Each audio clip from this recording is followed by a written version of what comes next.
Internações involuntárias em Curitiba. O que você acha disso? Aqui em Curitiba, o prefeito Eduardo Pimentel mexeu seus pauzinhos e articulou um protocolo para fazer internações involuntárias de forma legal, dentro da lei, vamos dizer assim. Fazendo todo um teatro que é uma medida dura, mas necessária para proteger pessoas em situação crítica. Aí eu te pergunto, será que é essa mesma a intenção do prefeito? Esse assunto é muito delicado e muito sério. Quem tem alguém na família com transtorno mental ou com problema de uso abusivo de substâncias sabe o tamanho que é o sofrimento. E muitas pessoas, trabalhadores, que quando vê as pessoas em situação de rua, ficam indignados, logo pensam, né? Por que não vão trabalhar? E eu até entendo essa indignação. A pessoa trabalha o dia todo, se lasca o mês todo para se virar e esse povo fica aí só bebendo, né? É isso que as pessoas fazem. Muitas vezes a gente vê até as pessoas fazendo certas piadas, né? Ah, vou morar na rua, não precisa trabalhar, eu ganho comida e tal. Olha, gente, todo mundo sabe que ninguém em sã consciência iria largar o seu emprego, por mais lascado que fosse, para ter esse privilégio, né? Privilégio de morar na rua. Já pensou passar o inverno de Curitiba na rua, muitas vezes debaixo de chuva? Quem é que escolhe isso? Eu estou fazendo aqui esse parênteses porque teve uma pesquisa que mostrou que 86% da população, isso mesmo, 86% da população de Curitiba está a favor dessa medida do prefeito. E daí alguns vão dizer que não é tudo isso, vão tentar justificar esse número. Bom, esse não é o meu objetivo aqui. Eu quero fazer alguns apontamentos levando este número a sério, tá? Pode até ser que não seja tudo isso mesmo, mas eu tenho certeza que a grande maioria da população pensa isso mesmo, tá? O primeiro apontamento que eu quero fazer aqui é que o fato da maioria da população estar a favor dessa medida não é suficiente para validar tal procedimento e muito menos o torna correto. A gente tem diversos exemplos na história que nos mostram isso, inclusive coisas que eram garantidas por lei. Para citar alguns exemplos, apartheid na África do Sul e nos Estados Unidos, a própria escravidão no Brasil, tudo isso dentro da lei e apoiada pela maioria da população. Estou pegando esse ponto, né, com alguns exemplos que podem até ser meio exagerados, só para, primeiramente, sair desse espectro de que se está na lei, está tudo bem, ou se a maioria da população está de acordo, então não tem problema nenhum. Meu objetivo aqui não é chamar todo mundo que tem acordo com essa política de fascista, né, e sair com o peito estufado, como muitos fazem. Eu quero discutir aqui com as pessoas trabalhadoras sobre este problema. Quero mostrar, na minha opinião, obviamente, os reais interesses que estão por trás dessa política. Como isso nos afeta e o mais importante, como surge este problema? Pois a única forma de resolver isso é indo na raiz do problema. Gente, o resto é conversa fiada. Não adianta medida paliativa. Isso é um problema muito sério e exige medidas concretas e muito profundas. Todo mundo sabe que quando temos um problema na nossa casa, tipo o telhado está sendo comido pelo cupim, você pode até ir lá trocar uma madeira ou outra para ganhar mais um tempo. Mas sabe que para resolver o problema de uma vez por todas, você tem que trocar o telhado todo, você tem que ser radical, ir na raiz do problema. Mais cedo ou mais tarde vai ter que trocar o telhado inteiro para dar jeito nos cupins. Gente, eu sou Samuel de Matos, sou militante do PSTU, sou trabalhador da educação e antes de continuar eu quero pedir aqui o seu apoio, que não custa nada. Curta o vídeo, se inscreva no canal, compartilhe o conteúdo com seus amigos. A internação involuntária é uma política higienista de Eduardo Pimentel. Por que eu estou falando isso? Para a gente continuar aqui, eu vou falar um pouco sobre os tipos de internação, tá? Existem 3 tipos de internação. A primeira é a voluntária, ou seja, a pessoa procura essa forma de tratamento por conta própria. A segunda é a internação involuntária, a que Eduardo Pimentel está fazendo. Aqui seria para casos em que as pessoas se encontram em situações de grave sofrimento psíquico ou de dependência química. Porém, isso precisa ser recomendado e acompanhado de um médico, né, e da família. E, de fato, isso muitas vezes é necessário para proteger a própria pessoa ou seus familiares ou as pessoas próximas.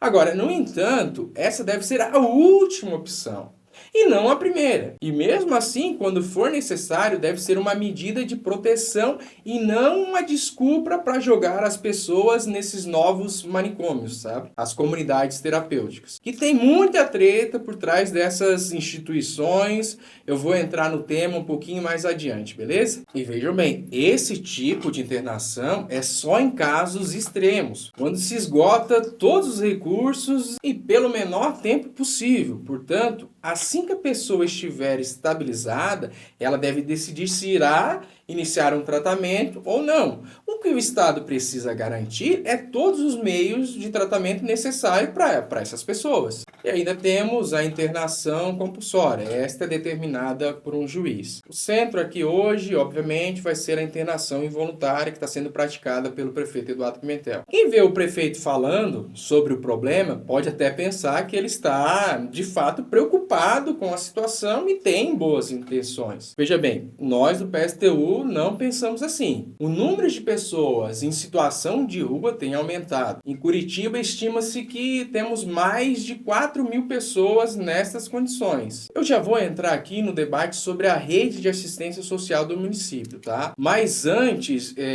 de qualquer coisa, é preciso dizer as coisas como elas são. O que está por trás dessa política é a especulação imobiliária, é a necessidade de esconder os problemas sociais para vender aquela Curitiba linda, maravilhosa, a cidade turística. A prefeitura tem adotado diversas medidas para retirar as pessoas em situação de rua da região central da cidade e das áreas turísticas, como tentativas de restringir a distribuição de alimentos à população em situação de vulnerabilidade e a intensificação de rondas ostensivas da Guarda Municipal, entre outras. Inclusive, a Guarda Municipal é um dos órgãos que fazem parte das equipes listadas nesse protocolo. A Guarda Municipal, que é conhecida pelos seus excessos, por diversas violações de direitos. O objetivo de toda essa política é a valorização dos imóveis do centro, manter essa imagem da Curitiba cidade modelo, bela, atrativa para o turismo, ao mesmo tempo em que busca afastar dos olhos do turista a desigualdade social que há na cidade. Vejam bem, como você vai dizer que Curitiba é a cidade mais inteligente do mundo se o contraste fica evidente? É só andar pelo centro da cidade para ver a quantidade de pessoas em situação de rua, a quantidade de pessoas vendendo qualquer coisa no semáforo para ganhar vida. Não tem como manter esse discurso. Por isso, a necessidade de fazer uma higienização social na cidade. E é aí que entra a internação involuntária. Algo que deveria ser a última alternativa se torna a primeira para essa gestão. Porque, vejam bem, o prefeito age como se a rede de assistência social da cidade estivesse perfeita. Como se estivesse fazendo tudo o que é possível e que a única saída é a internação para tirar essas pessoas da rua. Mentira! Gente, é só olhar para os números. Curitiba é uma das principais capitais desse país, com mais de 1,8 milhões de habitantes e tem apenas 13 CAPs. Isso envolvendo todas as modalidades. Adulto, 24 horas, álcool e drogas, infantil, etc. E vejam bem, os parâmetros técnicos apontam que o município deveria contar com mais de 30 unidades. É uma defasagem vergonhosa. E cabe fazer um recorte aqui, cabe lembrar que essa realidade atinge especialmente os setores oprimidos da nossa sociedade, os negros, indígenas, pessoas não brancas de forma geral, a comunidade LGBTA+, pois são esses os grupos que sentem com maior intensidade as mazelas sociais. Além disso, são os alvos preferenciais do encarceramento. Gente, os CAPs são muito importantes. Os CAPs sim salvam vidas. O CAPS é um equipamento de saúde, de acolhimento humanizado, aberto à comunidade, que acolhe pessoas em intenso sofrimento psíquico, pessoas que enfrentam situações relacionadas ao uso prejudicial de álcool, de drogas, que apoia no seu dia a dia e no processo de reinserção à comunidade. São equipes multiprofissionais, com médicos, psicólogos, terapeutas ocupacionais, assistentes sociais, enfermeiros, entre outros, que oferecem cuidado contínuo não só aos usuários, mas aos seus familiares também, que sofrem junto. Então, prefeito, se o seu interesse fosse mesmo cuidar dessas pessoas, a primeira coisa a ser feita era fortalecer essas redes de assistência social, coisa que você, além de não fazer, precariza o pouco que já tem. Os trabalhadores do município sofrem com arroxo salarial, precarização e terceirização. Pimentel é um verdadeiro cara de pau. O que, de fato, não me surpreende, tá? É um playboy, não tem ideia das dificuldades da maioria dos trabalhadores dessa cidade. Para vocês terem ideia do tamanho do despreparo, este protocolo das internações involuntárias começa a ser aplicado sem nem sequer ter vaga garantida nas residências terapêuticas. Ah, pera aí, gente, cometi um erro aqui agora, tá? Isso não foi um despreparo, não foi um erro, foi friamente calculado. Por que não unir o útil ao agradável, né? Por que não aproveitar a aplicação de uma política higienista para também presentear as comunidades terapêuticas, que são, em sua ampla maioria, ligadas a organizações religiosas que tratam esses problemas como se fosse uma questão moral, como se fosse um desvio de caráter, uma falha espiritual. Vejam o tamanho do absurdo. Eles estão mais preocupados com a conversão religiosa do que os problemas reais dessas pessoas. Isso é um absurdo, é a privatização do cuidado de pessoas em situação de extrema vulnerabilidade. Bom, daí você pode até me perguntar, mas qual o problema em privatizar? Isso não é bom? Isso não ajuda? Perfeito, exatamente, isso é muito bom. Mas é muito bom para os pilantras dessas organizações. Vejam bem, gente, as organizações privadas trabalham com a lógica do lucro. Estão pouco se lixando para as pessoas. Ou você já viu algum grande empresário aí preocupado com as nossas condições de vida? Os caras, se puderem demitir ou fazer qualquer falcatrua para aumentar os seus lucros, eles fazem, sem dó e sem piedade. Essas comunidades terapêuticas são uma verdadeira bizarrice, tá?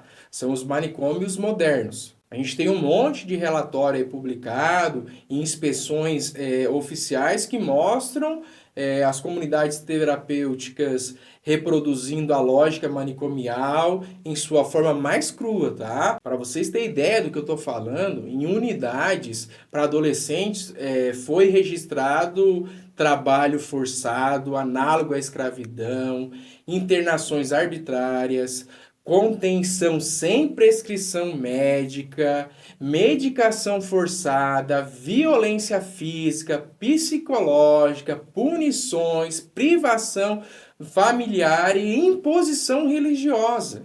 E tudo isso com muito dinheiro público. Só para vocês terem uma ideia, o governo do Paraná anunciou 10 milhões anuais para as comunidades terapêuticas em 2023. No mesmo ano, a Câmara Municipal de Curitiba concedeu crédito adicionais e emendas parlamentares que juntas somaram mais de 2 milhões a entidades religiosas. Ou seja, dinheiro que poderia estar fortalecendo os serviços públicos sendo jogado no bolso dessa gente. E o negócio não para por aí não, hein? Em 2023, a Câmara Municipal de Curitiba criou a Frente Parlamentar em Defesa das Comunidades Terapêuticas.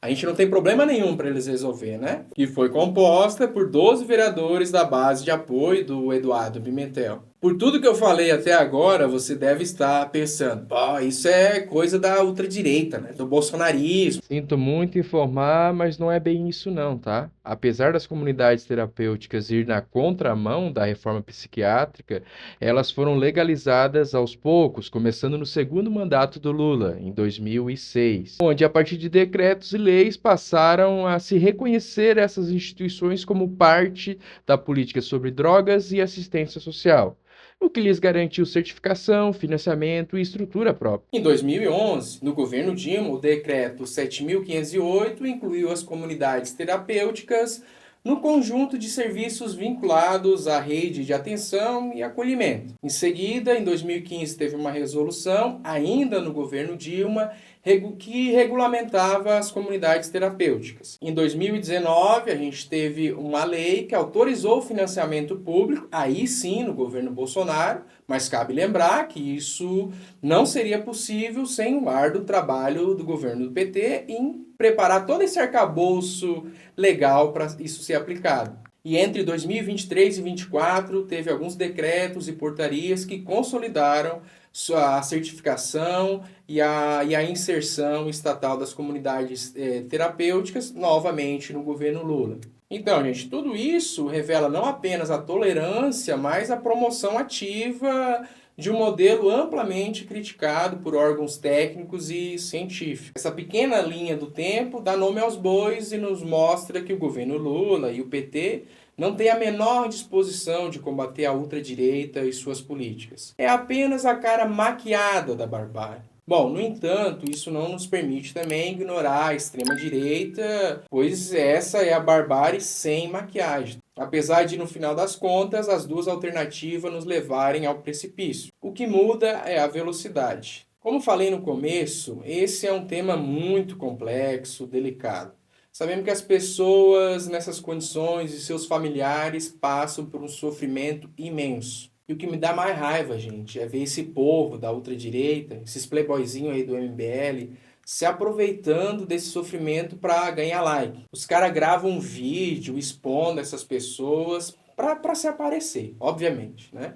E, lamentavelmente, é natural que esse problema social traga com ele diversos outros problemas, como a questão do tráfico, a bebedeira nas ruas, nas praças, né? Esse tipo de coisa que a gente está acostumado a ver no centro da cidade. Mas, sério, gente, você acha mesmo que o grosso do tráfico está em fornecer para as pessoas em situação de rua? É isso mesmo? Daí eu te pergunto, quantos vídeos eles gravaram das apreensões de droga que teve aí em casas de alto padrão que aconteceu no Batel? Ou quantos vídeos eles fizeram indo atrás dos grandes traficantes? Porque, pelo que eu saiba, não tem plantação de drogas na Praça Tiradentes. E eu também sei que elas não caem do céu, certo? A verdade é que os empresários das drogas não estão pelas ruas vendendo. Mas para eles não faz diferença, né? O negócio é a caça dos likes. Vendem projetos que muitas vezes enganam você. E isso tem uma lógica, porque eles partem de problemas que são reais. Mas o projeto deles é arrebentar ainda mais com os trabalhadores, acabar com as poucas liberdades que temos. E fazem tudo isso se apoiando nesse sentimento de insegurança que a gente tem, com a nossa indignação com o parlamento, com a presidência e até com o judiciário. Ou você acha que eles estão preocupados com os péssimos salários,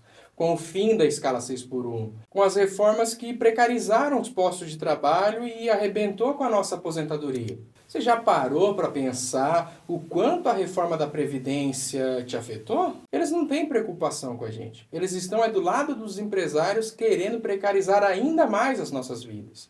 Quero chamar aqui vocês a fazer uma reflexão sobre tudo isso. Eu compartilho do sentimento de revolta da grande massa de trabalhadores diante de todos os problemas que a gente enfrenta todos os dias. Mas agora, qual é a saída?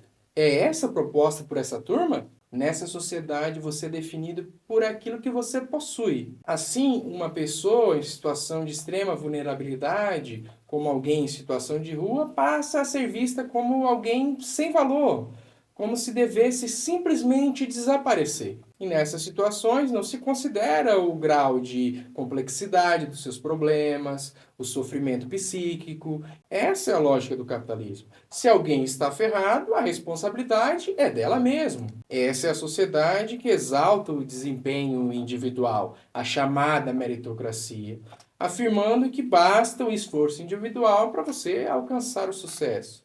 Será que isso é verdade mesmo? Essa é a mesma sociedade que te oferece empregos com salários insuficientes, jornadas extenuantes, em escala 6x1, vínculos precarizados, terceirizações, empregos sem direitos, só desgraça eles nos oferecem. Essa é a sociedade que não nos garante direitos básicos, mesmo estando garantido na Constituição, como educação, saúde, de qualidade. As desigualdades sociais são gritantes nessa sociedade. Simplesmente não há espaço para todo mundo. E vejam bem, a existência de uma ampla massa de pessoas em condições de vulnerabilidade é exatamente o que eles querem. É funcional ao sistema. Na verdade, é necessário para que se tenha esse setor, para que eles se obriguem a ocupar os postos de trabalho mais precarizados. Agora, nem todo mundo suporta tais condições degradantes de trabalho não, tá?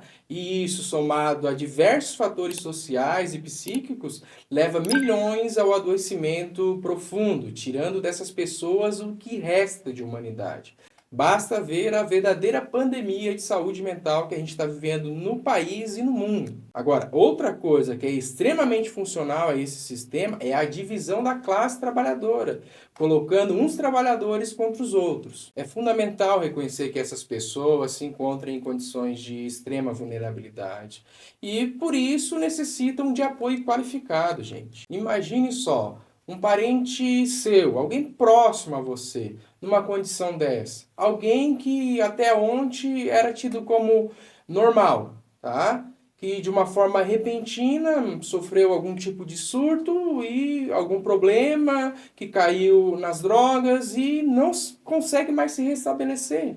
Você gostaria que um parente seu, um amigo, fosse tratado da mesma forma que o Eduardo Pimentel está tratando essas pessoas? Olha, gente, eu faço parte daqueles que se opõem a essa barbárie e que o preço desse adoecimento da nossa sociedade deve ser cobrado dos reais responsáveis. Os grandes empresários que se beneficiam da manutenção de um amplo contingente de mão de obra barata, os governos que atuam para garantir esses interesses e dos grupos religiosos que aproveitam da desgraça das pessoas para aumentar a sua influência. Para resolver esse problema é preciso encarar as coisas como elas realmente são. É necessária a implementação de uma política pública consistente para resgatar essas pessoas. E isso começa, gente, pelo fortalecimento integral do sistema de saúde, com a ampliação imediata dos CAPs, a garantia de unidades de acolhimento que permitam as pessoas a permanecer com seus pertences, com seus animais de estimação, o aumento do financiamento da rede de atenção psicossocial, que se baseia na atenção comunitária, que tem o objetivo central é manter o paciente inserido na sociedade, em liberdade. Agora, para isso, é indispensável exigir que o governo Lula comece por fim ao modelo das comunidades terapêuticas, revogando todas as legislações que regulamentam essa bagunça, essa bizarrice, né, e asseguram seu financiamento. Junto com isso, é fundamental ampliar a oferta de psicoterapia e psicoeducação na atenção básica, assegurar saúde mental nas UBSs. Somente desse jeito vai ser possível oferecer um atendimento que seja realmente humanizado, iniciar aí um enfrentamento efetivo desse problema. E para isso, minha gente, sem investimento pesado não tem milagre, é só conversa fiada. E todas essas medidas devem estar articuladas a uma política mais ampla, que assegure condições de vida dignas para todo mundo, direito ao trabalho, à moradia, à saúde, à educação, tudo isso com qualidade, ou seja, garantir o mínimo, que todos tenham uma vida decente, digna. Essa transformação estrutural exige a superação do atual sistema. E para fazer isso, a gente vai ter que botar abaixo toda essa estrutura social que só pensa no lucro. Por isso é fundamental que nós, trabalhadores, nos organizemos, porque nós temos que enfrentar esses grupos econômicos que concentram o poder e a riqueza. Diga-se de passagem, a riqueza que é produzida da forma mais coletiva possível e é apropriada por um punhadinho de super ricos. Tudo isso pode ser um processo que demora, mas trata-se de um horizonte possível e necessário. Paro por aqui, gente. Chamo todos vocês a pensar sobre e reforçar mais uma vez. Curta o vídeo, se inscreva no canal aí. Se ficou até aí, até agora, ajude a divulgar o nosso material. Até mais!